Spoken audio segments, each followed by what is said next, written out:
This is IA Forward, your playbook for success as an independent insurance agent. Now, here to help you knock it out of the ballpark are your hosts, Shane Tatum, Mike Basil, and Tonya Lead. Welcome to IA Forward. We are so excited to have the fabulous Miss Emma Tatum as our special guest today.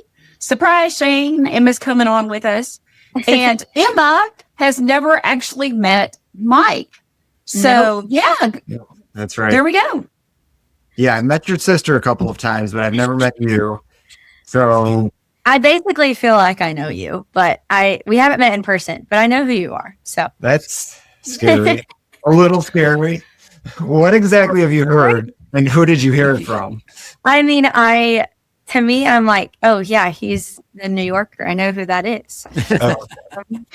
I have like people in different places, and whenever Dad's like, yeah, I talked with Mike, I'm like, oh, I know who that is. He lives in New York. Got it.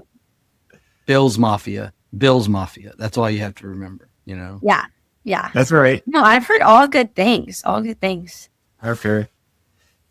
I don't think Mike needs to come visit us. The last time you were, when I was on the podcast and you were on the podcast, I was like, oh, I didn't get to meet Mike.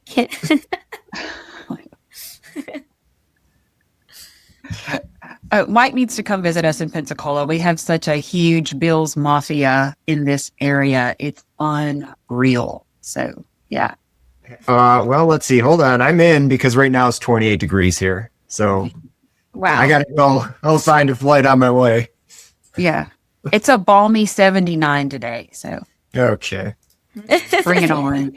Bring it on. So, Emma had an absolutely fantastic weekend, and we're going to let her share a little bit about that today. And then we're going to talk about how that applies in the business world.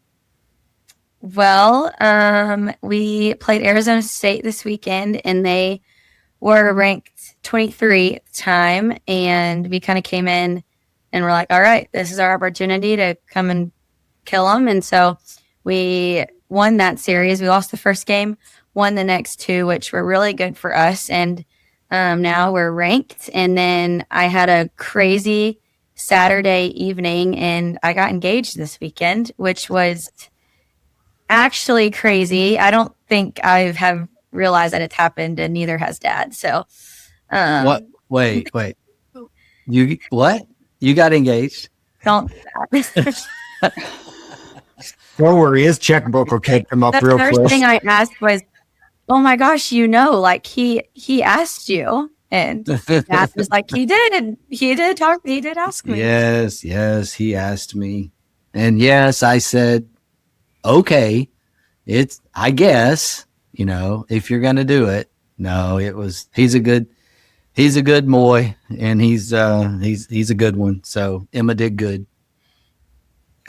Yeah. But what a great weekend, from your professional perspective, from a personal perspective. I do not have a softball here, but I do have a yellow baseball. So, I mean, you keep going. Yeah, it's yellow. So, Where did you come up on a yellow baseball? it's the balls from the Savannah Bananas. Yeah, it's got to be a banana ball thing. Cool. Yeah, where we went and saw them 2 weeks ago. So That's cool. It was amazing. It was more than Daniel could think about handling because I'm so ADHD, and it's designed for ADHD children. I really and truly believe that. And he was like, I can't keep up with the game because there's, so Yeah. There's a lot going it was on. like overstimulation for him. Yeah. It's like Harlem Globetrotters on steroids. Like But they really play though. The Bananas lost when we were there. I mean, they really played that. They're super competitive. yeah. I think it's super entertaining. Yeah. But it is overstimulation. Because they don't stop while the game's going on. Everything else is going on. Like they don't stop music. They don't stop like anything. So you have to. It's fun. I'm like, sweetie, you can't. This is not an MLB game. Like you just have to It's not wrong. It's different. So back to Emma and this fantastic weekend that she had. And our topic today is talking about celebrating the wins, right? And this is something that Shane doesn't enjoy doing, and that's okay. And we're going to let him talk about why he doesn't really enjoy celebrating the wins and why his mindset doesn't do this. But for a lot of people, this really is important. Yeah. Well, I mean, this is gonna be awesome. if you're always winning, then it's just normal, right? Nobody's getting that joke. Okay. So I got you. you got I got you. right? It's like Pleasantville, maybe Pleasantville. Yeah. I mean, I don't know. Yeah. I again, this kind of goes back to people that knew me before the age of 22 would not understand, right? Like there was a major shift with me for a couple of reasons. I'll explain all that. But I would say before my 22nd birthday, maybe somewhere in that 22 to 23-year-old range, I was a college baseball player. Emma knows this story. I was I was over the top rah-rah. Like I was very much an emotional player, and I was a very emotional kind of person in general in terms of just passion, right? Like I would say like the emotion was from passion, being a competitor, trying to win at anything I did, really just not enjoying losing at all. Nobody likes to lose, but like I just hated it so much that it was just this borderline angriness, right? That came across as this emotional passion. And my senior year in college, I played at Oklahoma State for the legendary Gary Ward, and Gary Ward preached a method of competition that you weren't supposed to necessarily be able to tell whether his teams were winning or losing.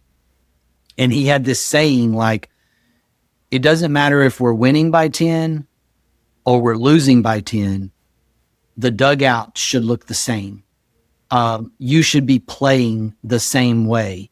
Aggressive effort, but this calmness that maybe some people today would almost call stoic. And it was this calmness that you're going to finish the game and win it. You're going to finish the game and come from behind if you're down. We are never out of a ball game. It's just this mindset that spoke to me like as this passionate rah-rah kind of player.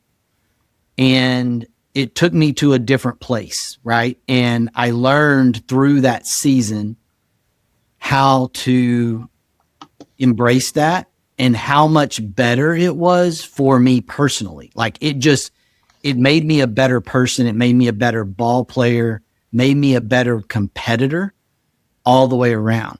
And then, not long after that, coming home, get married to my first wife, another joke.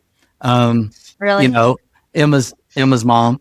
And so she loves it when I say right now. Yeah, she loves it. Julie loves it when I say that, by the way. That's kind of a popular, social media trend. And,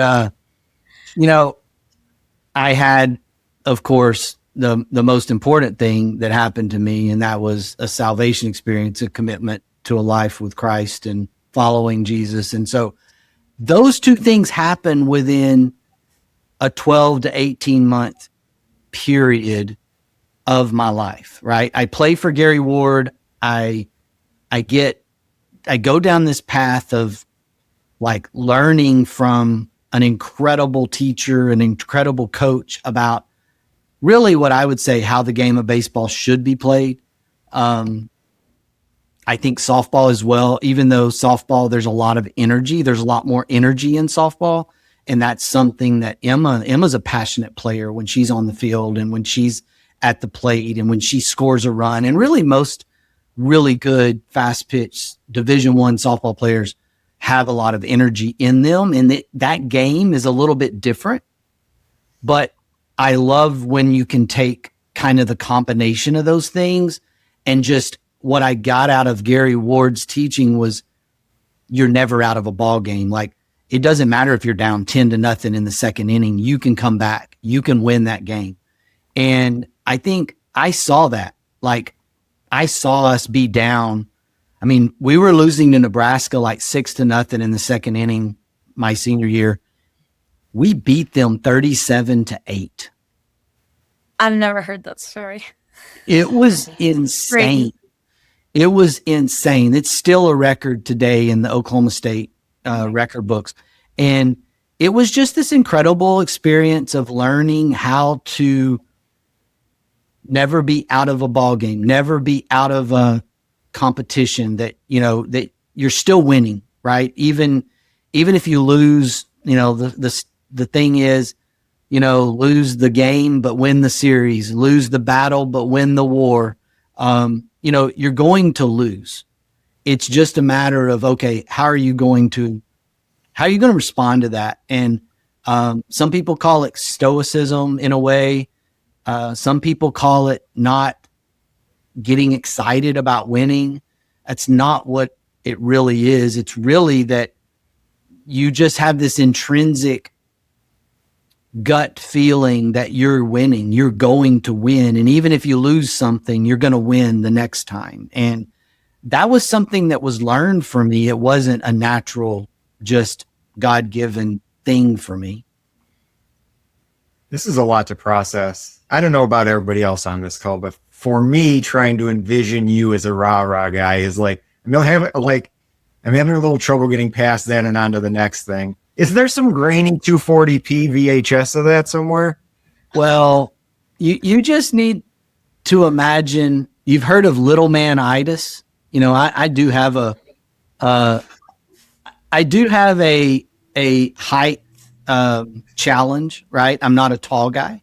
And there's a term for competitors, players like me, athletes like me, at least within my generation, and we called it little man-itis, right? I was small, and I felt like everybody needed to know that it didn't matter, that I was going to beat them, right? And so it became this arrogance, almost unhealthy arrogance at times, more than it was rah-rah. And that's kind of my weakness, my historical weakness to kind of talk about, so that I don't go back there, is, you know, we try to learn from our mistakes from our past and things like that. And I would call it little man-itis. Like I needed to show people that I was, you know, more than the physical presence that they were seeing.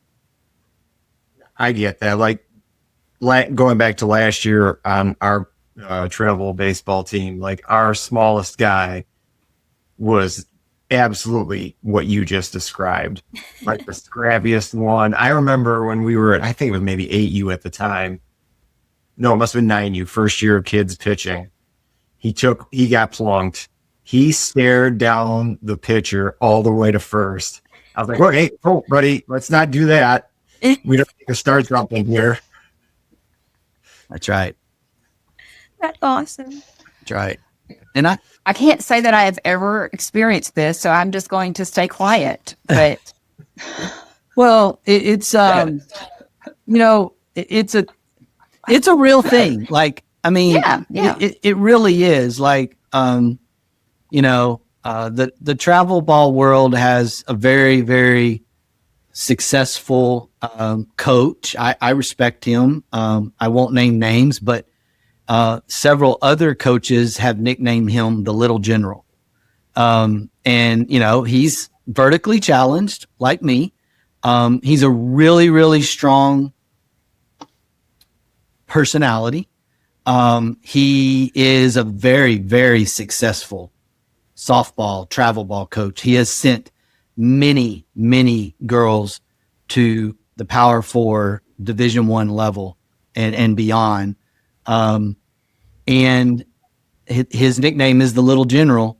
He probably doesn't know that. And I sometimes I feel bad for that, but it's a little man-itis scenario, right? And I relate to him. That's what's crazy. Like, when he and I coached against each other, I've gotten into, a few friendly debates, a few arguments on the field. And it's because that passion comes out, and I have to grab myself. I have to say, okay, whoa, this is not who you are anymore. This is not the appropriate way to compete, right? And so, it's a thing. And sometimes I wonder, and I've kind of moved down this path where I'm not sure. I don't want to stamp that out in people, right, that have that passion. What I want to do is I want to help them learn how to control that. Because if controlled, it can be a huge strength for a competitor, a business owner, an agency owner. Mm-hmm. The thing about winning seasons, especially for a business owner, is I don't really believe there's a way that you can separate personal wins from professional wins. They fuel each other. And when you own a business, it is personal. And when you have momentum in one side or the other, whether it's your personal or professional life, that confidence carries over, right? And that momentum is real. And finding those places to celebrate matters. And so many times I see business owners skip that step and they go straight to what's next. And I think that they don't really ever sit back. Like, they know if their daughter wins a ball game, that's a win. Or they know if their spouse gets a promotion at work, or if something incredible happens. Like they know that's a win. But as a business owner, you are creating your business. If you don't know what your wins are, then you're never going to have those moments that feel like a win, and you're going to stick with what's next. Yeah, I think we've talked about this before, but it's also important to stay off the roller coaster. It's really easy to get high with the highs. And I know it's a personality thing, but I've mentioned it before. For me, I get high with the high and low with the lows. Yeah. And it's really important to try to mitigate both sides of that. You're going to have wins and you celebrate them a little bit, but then you come back down and you get back to work. But conversely, you're going to lose accounts. You're going to have losses. Things are going to happen here and there that don't go your way, and you can't dwell on that. And you certainly can't make future mistakes based on a reaction to something that already happened that can't be changed anyway. So, Emma, you talked about that y'all beat a right team this weekend. It put you guys in the top 25. From an outside perspective, that looks amazing, right? Mm-hmm. But the intentionality of the reps, the practice, the discipline, the conversations, the relationships that the players have built, the relationships that you've built as a team captain, those big moments are earned long before they arrive, right? And you guys play teams that have more talent than you. And this season, the pressure that y'all have felt, the pressure that y'all have put on these other teams, it shows the preparation that y'all have put in. And opportunity has shown up for you guys, and y'all have created this habit that have allowed you to take advantage of those opportunities. Yeah, for sure. I mean, even like, it's funny, like thinking about when we were going into Arizona State, we all knew it. Like we knew like they were the ranked team. We weren't the ranked team. So like everyone knew like, okay, so they're better than us. I mean, they're ranked, we're not ranked. Like that's just like a known thing. But like all weekend, like we weren't expecting like to lose. Like it wasn't like we were surprised when we won. It wasn't like, yeah, we were really excited, but I just wasn't surprised. I was like, yeah, this is how it was supposed to go. Like and I think that's the difference is like we went into this weekend expecting to win, being like, we don't really care if they're ranked. Like we have something different, and I really don't know really what it is. To me, it feels like magic right now. Like, I don't know what's going on, but like we have something different that they don't have. And I don't really care who we play right now. We're not really even thinking about them. Like that is kind of the difference. And there's 2 years, I've kind of been comparing like 2 years ago when we had this really awesome season at the beginning. Like it's still just completely different than what like everything feels like right now. There's just something that's clicked and it just makes sense, and we're just rolling with it. And we just as excited as we were, and like you can see the excitement and the passion of us all weekend. You can see it when we won that series, we all ran out to the field. Like we don't usually do that when we win a series, but like we also in the back of our heads were like, we were expecting to win. Like we've been waiting to do this all weekend because we knew it was going to happen. Teams that expect to win behave differently. And when I've worked with individuals, whether they are going in for job interviews or going in for ways to expand their agency, expand their business, when you know that you can own the moment, you act so totally differently and you have a different mindset. And sometimes I see agency owners that are in this very Oliver Twist, please, sir, may I have some more, as opposed to knowing that you are enough. Yeah, for sure. Yeah, Emma and I've used the term, intrinsic confidence. Where obviously, overconfident is arrogance, right? And unless you can back it up. Yeah, well, most people don't you dare start on some Tom Brady nonsense. Yeah, most people, unless their name is Tom Brady, can't back it up. Correct. Or Derek Jeter. Derek Jeter. Yeah. This intrinsic nature of where does your confidence come from, right? Does it come from being successful? Well, how does the person that hasn't had success yet, or that is super confident, where does that come from, right?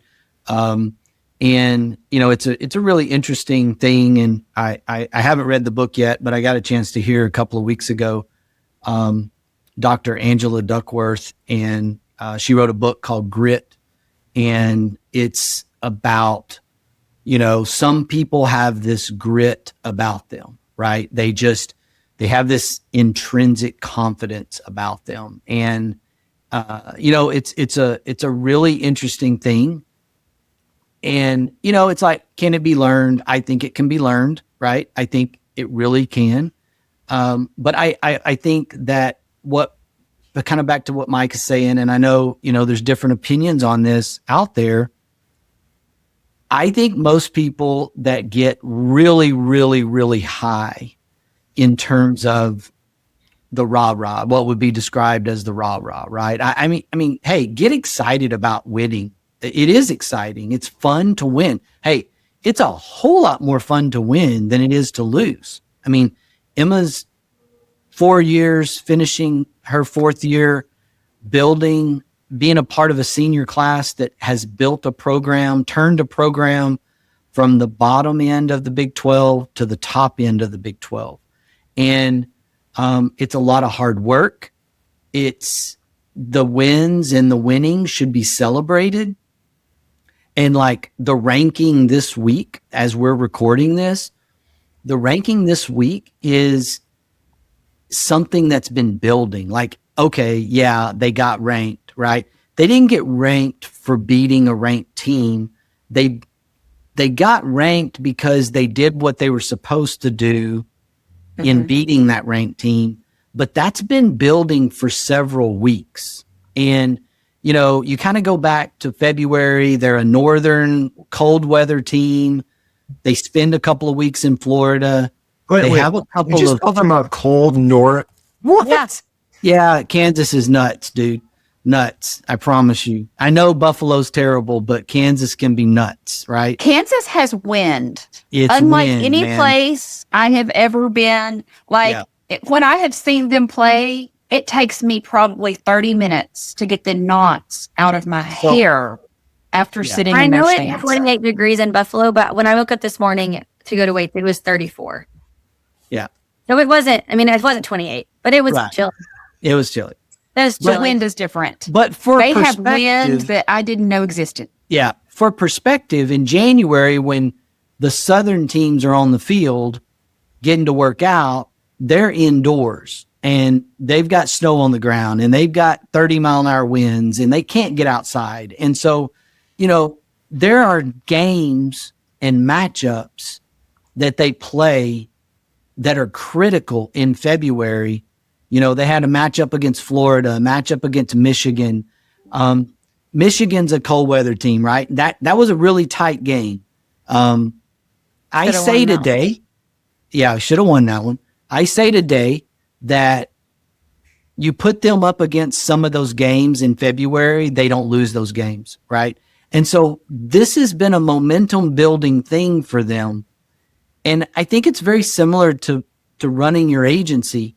The people that get so high that they don't have a foundation to come back to, like if you can be rah-rah and when you lose, you go halfway down instead of all the way down, be rah-rah, right? Like, hey, you've got a gift. If you can go up here and come here, then you've got a gift that's different than most. Be rah-rah, be excited, celebrate everything, yada, you know, all those things, right? The problem is most people go really high and they go really low. And the really low is hard to come out of. And so I'm one of those people, right? When I go back to my athlete days, which is hard to understand today when you know me today, I was so high that when things didn't work out, I plummeted, right? It was just, you know, I couldn't get out of this funk. I couldn't get out of this, like, come on, you know, if I went in a slump, I was in a slump. Like, it was ugly. So I had to find a way. And the way for me was a more balanced, you know, expectation of winning. You know, we don't fall on the losing. You know, we expect to win. We're going to do some things mentally, build our strength mentally and our mindset. Because, you know, hey, when you become natural at winning, when winning becomes your expectation, you don't get overly excited about winning, right? You expect to win. And so I think there's a lot of psychology in here that I am not qualified to talk about other than just my own personal experience of what I went through. So to me, there's two different types of people. On the lows, there's two different types of people. The people that just sulk and the people that change everything. Which one of those buckets did you fall in? Change everything. 100%. Like change my swing, change my stance. I had to fight against that as a dad and a quote coach with Emma to not change stuff all the time. And, you know, I had to make sure, and sometimes I didn't do that well. I had to kind of guard against myself, guard her against me, because my nature when I was a player was if I went 0 for 3 or 0 for 4, like I'd come back the next day with a new stance. Like, oh, well, it's got to be my swing. You know, it couldn't be that the pitcher was just good. That's not possible, right? That's not possible. It had to be me. It had to be my swing. I got to go back and work on that. And so that was kind of my nature as a player, that I had to wrestle with as I got, you know, obviously become a parent, and ultimately as my girls decided to play sports, and I had to be careful about that. So you came back Julio Franco. Yeah, absolutely. People are going to have to, that's a video one. People are going to have to go look that one up. Yeah, no. When you're talking about business, that's where you have to trust the process that has gotten you to where you currently are. You can't go change everything, right? You have to say, okay, I did not win there. Let's put that one behind us and let's go to the next one, whatever it is, the next deal, the next quote, whatever it is. That does not mean you need another carrier. That's right. The classic carrier. That's exactly where I was going. And you know, Tonya can get into here and add to this what I'm about to say. The classic independent agency situation is that an agent loses an account or gets beat on an account, and it's by a carrier, insurance company they do not have access to. And even though it was only one account, they decide they need that market. You know, they decide I need to go pick that carrier up. Why? I need them. I got to have them. And it totally disrupts their business model, right? And they don't need to do that. Now, if you get beat 20 times in a row by XYZ company, let's talk about it. Let's think about it. Let's figure out if we're missing a tool in the tool belt. But losing once, striking out once, having an 0 for 3 game, right? That doesn't mean go change everything that you're doing. Enjoy the win before you chase the next one, right? So we as human beings have a tendency to so focus on the negative. Looking at it from a psychological perspective, there are so many studies that you can have 10 people tell you that your process is great, that you did a great job for them. They appreciate you as their agent. Customers love you. You could have 10 people tell you that, and you have one customer that doesn't love their experience for whatever reason, whether it was a personality clash, whether you've lost to another carrier. You're only going to focus on the one you lost. We never stop, especially if you're a high performer. And if you own a business, then you are probably a high performer, right? We struggle to pause to ever experience that gratitude that our customers had for us, or we don't stop and think, okay, I've had all of these wins. And there is an importance of marking those moments in life, whether it's for yourself, whether it is for your teammates. If your team never feels done, or if they never feel as though they're accomplishing anything, that creates burnout for them and ultimately is going to create burnout for you. Well, that's 100%. It comes down to what you were just saying exactly. It's a quality of life issue. How are you going to go about your day? Are you going to dwell on those negatives?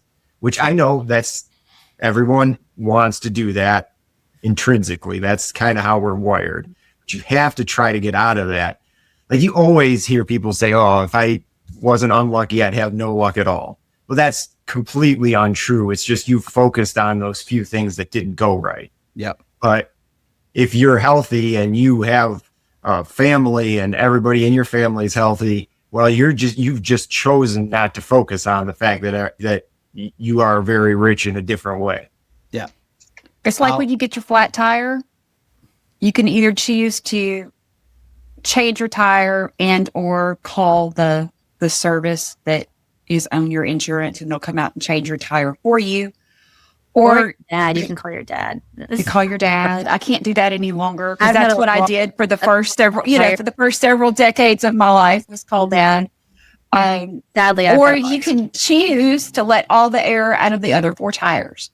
Yeah. Why would you do that? Like if you let one bad moment ruin the day, that's exactly what you've done, is you've chosen not to change the tire.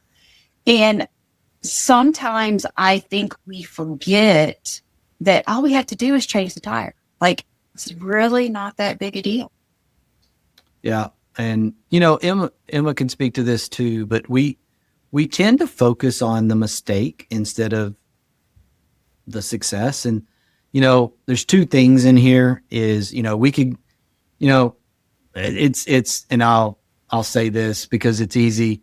Emma could go 3 for 4 with 2 doubles, a single, and 3 RBIs and make 7 plays in the field.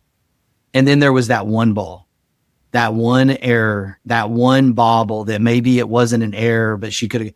And what do we focus on, right? It's easy to go and her as a younger player, she would immediately go to that one defensive ball, right? That one defensive play. I did the same thing as a player, right? The reason that I know what that feels like is because that's what I did, right? And as agency owners, we do that as well, right? We do not always look at the positives. The positives always outweigh the negatives. They just really do. And probably to a really significant degree, but we just get overwhelmed with that one bad thing that happened, that one negative, that one lost account. The real example for me was over the last couple of years, as we've gone through the hard market inflationary cycle that we went through, was, the reality of having an agent call and be frustrated about losing an account, but ignore the fact that they wrote 10 new accounts that replaced that one account that they lost, right? And they just get overwhelmed with the loss of that one, and they just don't even see the winning that's going on over here on the side. So it's ring season for Emma. It was fun on our call this morning because she would kind of like do this with her left hand. I don't even think she realized she was doing it, but I was going, I also the whole time. I was like, I don't know if she knows. I have no idea if Dad said anything. Like, I was like, I'll tell her eventually, but I have no idea what she knows. But I'm like, okay, because I know what kind of jewelry she normally wears, and I'm like, I don't ever remember. Ever. And then I'm like trying to figure out, okay, well, is her screen flipped? Because I know that happens sometimes. And so I was finally like, after about 30 seconds of her hand flipping back and forth, I'm like, okay, tell me what's going on there. But anyway, getting to ring season as a full-time college student, Division I, Power 4 athlete, this took effort, right? It does not, getting engaged in that process. That means that in the last several years, you made your personal life a priority. I see so many agents that are new agency owners prioritize professional over personal, and challenges start to happen. So I would love, from your perspective, to share, what did it look like to build that successful relationship in doing what you were trying to do? We are long distance, not we're long distance. So I think the biggest thing was I just was like, I'm going to go play softball and we'll see what happens. Like I had friends who let, not just guys, but like things that didn't need to take over. And it's like I had witnessed that really hurt them. And I was like, yeah, I'm never going to let that, like, I vividly was like, that's never going to be me. I'm not going to do that. And I left, I moved, and I was like, I'm going to go play softball, and this is what's going to happen. And I'm going to pour everything into this program. And if he wants to understand that like softball is a bigger priority than him, then that's great. If he doesn't understand that, he's not going to understand it. But like, I think he kind of got that pretty quickly when like our first summer of dating, I was like never there because I was playing travel ball all the time. But I don't know. I mean, me and Dad have kind of been talking about it. Like, I don't want to say this and make it sound like softball is my identity. It is not my identity whatsoever, but it is a big part of my life. And it's also like right now, I mean, it was only 4 years of my college career. I only have about 2 months left of it. So it's like, I'm going to give everything that I have to this because I kind of have the rest of my life to give whatever it is into that. And so, yeah, I mean, I was able to just have fun this whole time. And me and Dad have talked a lot about just being present. Like even though, I mean, yeah, it's so exciting. I'm engaged. I know that next step of my life, but like, I'm still like right here. Like I'm present. I still have 2 months left playing softball. Like I am dialed in on softball, and that is what we're focused on right now because it is personal to me. Like it is my professional career, whatever you want to call it. But like, it is also a personal thing in my life because it's like it's my favorite thing to do. Like it's my passion. It's what I've done forever. So, I mean, yeah, I think they're both personal. But I mean, the biggest thing was he understood that like softball was bigger. It was more of a priority than him. And he was okay with that. And I think that was probably the biggest thing. I think Dad could probably attest and agree to that. Yeah. I never really told him that, but I think he kind of just figured it out and was like, okay, so softball that's her thing. That's what she's focused on. And she'll focus on me whenever that time comes. And I still 100% gave attention to him and whatever that needed to be. But softball and my teammates that was the biggest thing for me. So How did he support you? I mean, one, he showed up to games when he could. When we were playing in Texas, he was always there. He would always made it an effort to come up here. I think the biggest thing was like, he knew that I couldn't go visit him. Like he knew that my time wasn't my own. I don't have a weekend where even in the fall, like I can't just go home on a Thursday, and go visit him. And he understood that from the get-go. And I think that was one of the biggest reasons. And he was always like, I'll make the sacrifice to come visit. And he also he did care about softball, but it wasn't like he cared so much about like, oh, my performance, what I'm doing. That's how I view Emma. That was separate for him. Like I was just Emma and I played softball, but it wasn't like Emma, the softball player. And so I think that was another big way he supported me, with probably a reason he doesn't even realize he did, but he's always like separated me being a softball player versus just me being Emma. So I think I would add, just from another perspective, parenting perspective, looking to kind of fill in a few gaps there. Like, both her fiance Boston and Emma, they started dating at the very end of high school, and they made an intentional choice that, okay, I'm going to go my college experience, you're going to go your college experience, and they're going to be 12 hours apart, and we're going to do those things. And I think young people today, that's a lot. Like that's a big deal. Like a lot of individuals, in the college realm, can't do that. Like they can't go down that path. They're either like, getting into things that I see as parents, there other situations with other parents that they've dealt with, like, you get possessiveness, you get control, you get all these things that go into the dating scene and the relationship scene. And I know Emma is a big believer in intentional dating, right? Like, dating to just date is not really something that she was into. She kind of got some of the people that she listens to from a Christian perspective talk. There's been a big movement for a while now around intentional dating.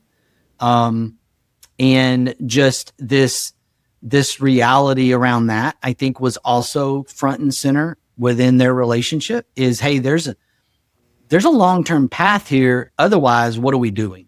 Right? Like, what's this about? And so, kudos to both of them for their ability to do that. And for Boston, he probably doesn't know his name's getting thrown around on a podcast this morning, an insurance podcast this morning. No So, idea. he's got his own passions, right? And his own pursuits. And I think they've very maturely managed that. And I was a college athlete. My wife, Julie, was not. And so there's a lot of parallels here where I was very passionate about baseball, very much like Emma was passionate about softball. And Julie was very similar in the way that she handled what we did in our relationship in college. And we dated through 3 years of college. And so there's a lot of parallels here between my view as a parent and my view when I was actually the one that was getting engaged. I got engaged my senior year, spring, in season. It didn't change my passion for the game. And I promise you, if there would have been a Major League Baseball team call me in June after I graduated and said, hey, we want you to come play pro ball, I would have gone. And Julie would have said, go, get after it. And, the reality of it is that when you're young, you're in a season of life where you've got to do those things or you'll never do them. Like, if you don't do those things now, when you're at that stage of life, you can't. This whole idea of I'll do those later never happens. Later never happens most of the time, especially things like college experience. I had an older daughter. The oldest daughter went to Spain for a year and taught and just had an incredible experience. And, she's not going to do that when she's married and has a family, right? It's just not in our nature. It's not where our responsibility falls. And so we were very encouraging that they have their experiences, right? That they go do their things. And they've handled it very well. And they continue to handle it very well. So what was interesting to me in listening to Emma talk was it just brought me to this spot, hearing the passion about the softball itself, how committed you were to that. There's a commercial up here in the New York area. It's actually in all of New York, and it talks about high school sports and how people who play high school sports are far more likely to be the CEOs and presidents and have high positions within companies because of the structure and the dedication to what they're doing. So I think that was super impressive to me. And I would say for anyone that's listening to this who maybe has kids who are getting into that high school area, really push them to get involved and stay in sports. Because, like, for me personally, a regret I have is I coach baseball now, but I stopped playing my junior year because I had other interests. And I always regret that. I don't really know why I did. I mean, I know why I did that, and it was stupid, but I should have stuck with it and seen what I could have done. but I did because I wanted to pursue other things that were nonsense. Right. Yeah. Right. Yeah. And I think we've lost touch of, here we are talking to a Big 12 softball player, and I know, right, that's a big deal. And we lose perspective, though, of sports in general or activities in general, competition, because whether it's dance or choir, or an individual sport, golf, track and field, whatever, things that are not just team oriented. Like, there's just so much that you learn as a young athlete that you get to implement for the rest of your life. And whatever that is. And I think we've lost perspective in society. And that's just my personal opinion on that. That the goal is to play at, an elite Power 4, used to be Power 5 institution on scholarship and be an All-American, right? And it's like, what are we doing? Like, I know that my wife shared you guys have probably seen it, the statistics about your chances of playing at a certain level, at a certain size school of certain sports, and it lays out there. And I think Division I softball, it's like 2% or less than 2% of the athletes. I'm looking at it. Yeah, you're looking at it. Okay. Get a chance to play at that level. Different sports are different percentages, but none of them are over about 5%. Honestly, like most of them are under 5%. Some of them are 1%. Playing at the high school level is important. Like, it's an important thing, whatever your thing is, like whatever your kids do, whatever they're into, band, like continuing that through high school, to me, I think is really important. Now, whether they play in college or not is not the point. I have one daughter who didn't and one daughter who did, and both are very successful human beings. Like, they're my oldest is extremely successful as an educator, as a, teacher. She's very good at her job. And a lot of that started at a young age, shaping her playing competitive sports as well. And, we kid her a lot about she's going to be a boy mom, and she's the girliest girl you've ever met. And so, she's definitely going to be a boy mom, and we mess with her about that. And I'm telling you, she's going to be a tough mom. Like, she's going to be like, hey, get up and quit your pouting. Like, I just know what type of mom she's going to be. And she didn't play it in the Big 12, right? Like, that's not the point. We get lost on what the point is. Yeah, I know Big moments are built on those little decisions that you make every day, right? Those daily habits, discipline compounds. And when you figure out that the little things really are the big things, that's what we forget. When I talk with people and they tell me about these goals they have for themselves, or personally, when I'm working toward goals, and I'm like, okay, that's fantastic. Well, if I don't make a plan, then those goals are dreams, right? It's something I would love to do. It's kind of like I have a goal that I'm going to run a 5K.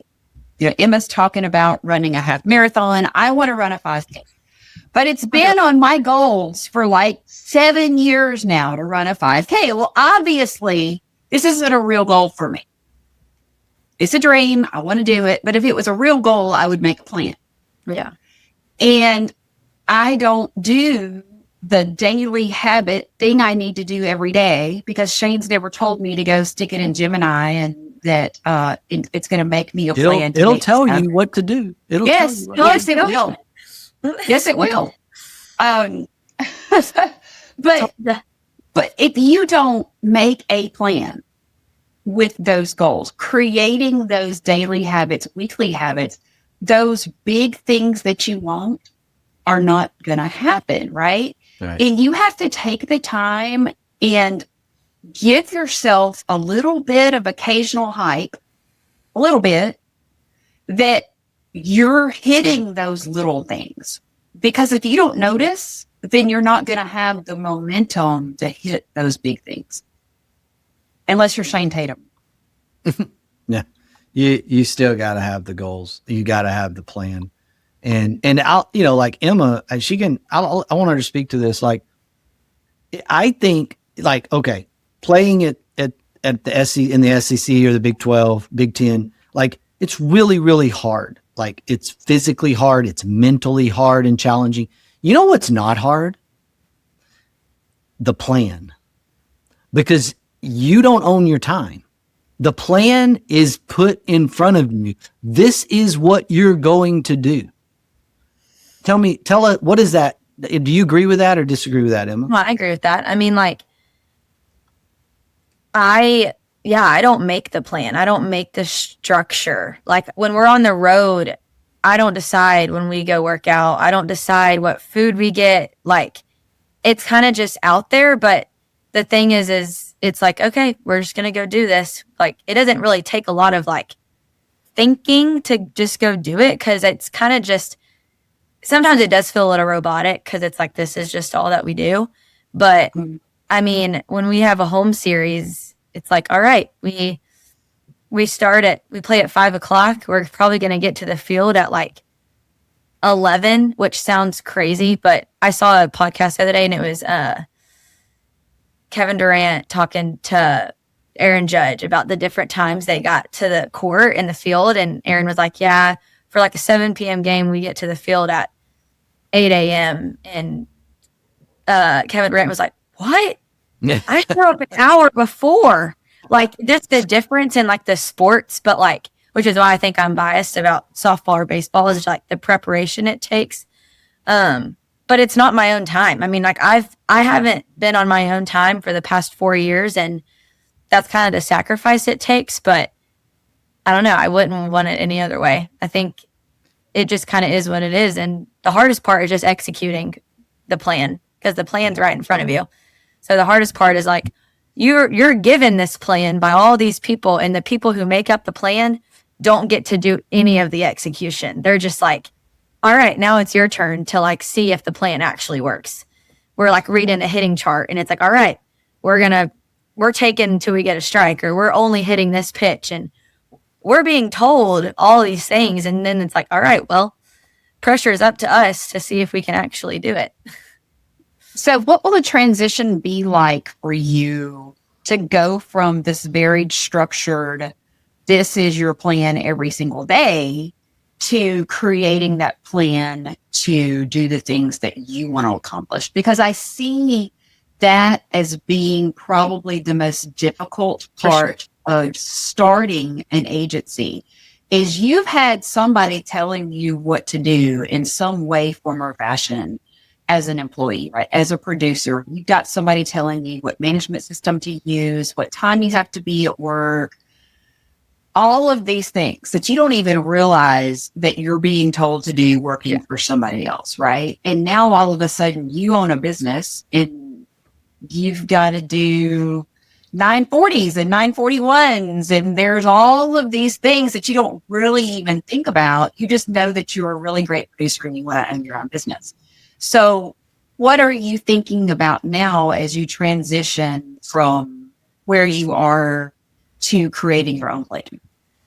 I mean, honestly, I think it goes back to what we all were just talking about with like high school sports. Like, because I played sports my entire life, I know that when I'm on time, I'm late. Like, I know that I am going to show up 30 minutes before something, because it's just who I am. It's literally ingrained in me. I think that is where like the discipline comes in. I've learned that I like living on a structure, and because when we have our off days and we don't have a plan, like, I don't know what to do. I'm like, okay, like, I have to motivate myself. I have to be like, okay, I'm going to do this at this time. And I have to think about that the day before, because no one is telling me you have to do anything. But if I want to have a productive day and get stuff done, then like I have to initially do that. So I think it's just, I mean, it's the discipline. It's like the structure of what I've been doing my entire life. And now I don't have anyone telling me to do it, but I still have to do it. And that, I mean, looking back, that started like before high school, since I played sports before that. But like, I'm thinking about when I started like having my own accountability to do things, like that started in high school. And it was like, well, you have to show up on time. You have to make sure you get everything done. You have to eat right. Like just all of these little things that now are kind of taken care for me in college.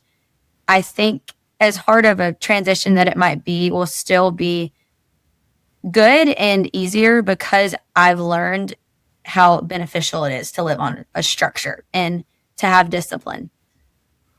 I love what you just said, Emma, that you make the decision the night before. That to me is so incredibly relevant as a business owner. Yeah. If you wake up on the day and you don't have that plan for the next day, you're going to play defense all day long. I was driving home from the dance studio last night about 10 o'clock and I was exhausted.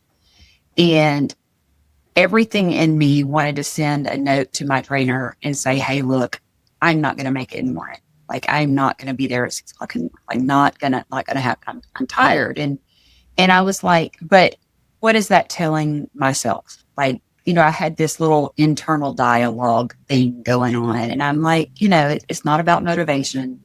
It's about just like, I'm going to do it anyway. To quote the great Tom Brady, do it anyway, right?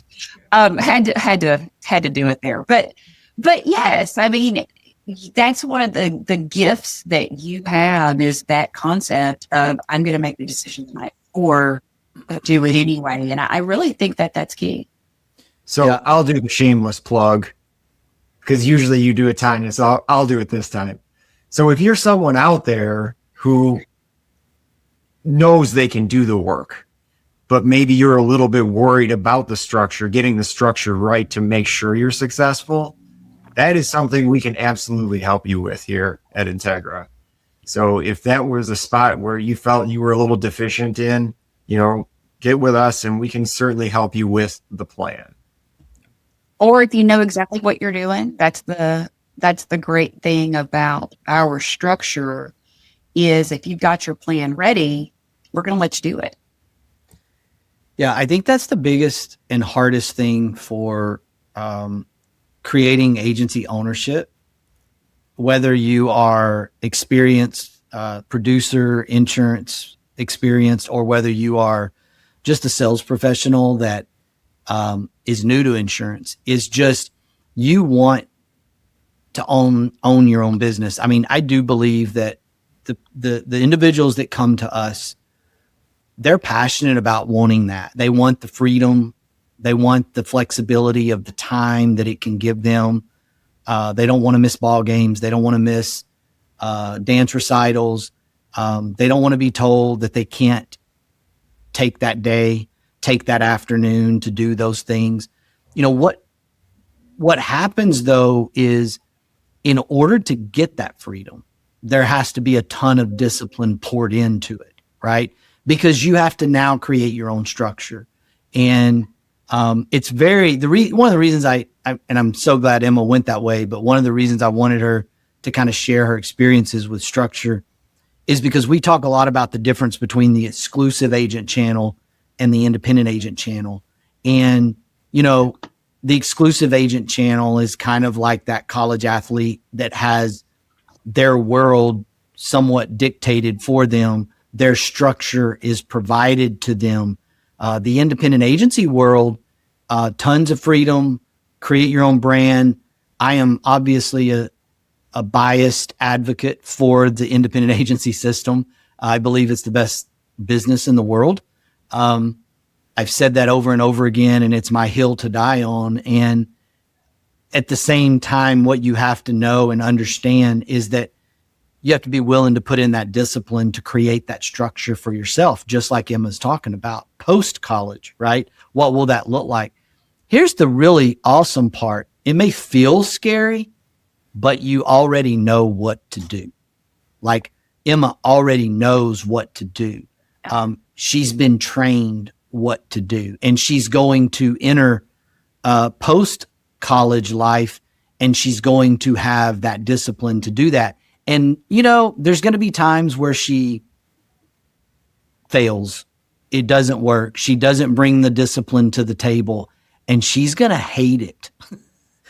It's going to drive her crazy, and she's going to make a really quick adjustment to get right back into the discipline environment so that she can move forward. Because once you have that structure in your life, you just don't like it when it's unstructured.